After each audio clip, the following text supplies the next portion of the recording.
Okay. Dito ako sa Andalus Park.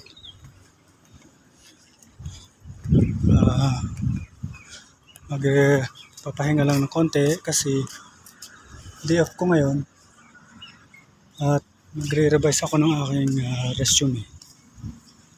Ayan. Walang tao kundi mga hardinero. Dito kami naglalakad-lakad, jogging. Sa kabilang kalye, yun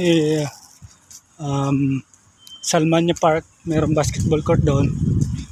Doon kami naglalaro.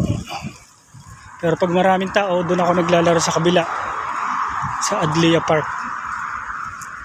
Ayan. Pag hapon dito ako naglalakad-lakad para makapagpaantok.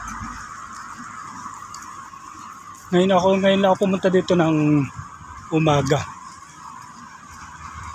Meron ako nakita magandang maupuan dito sa lugar na to. Dito ako uupo. Ang lamig dito, malamig. Hindi naman malamig. 30 degrees pa rin dito ang init. Normally 38. Okay. Have a good day. Yan. So ito na lang muna. Ang Andalus Park. Sa kabilang yun doon ang bahay ko, sa kabilang kalye. Yung building ng kabilang building na yan.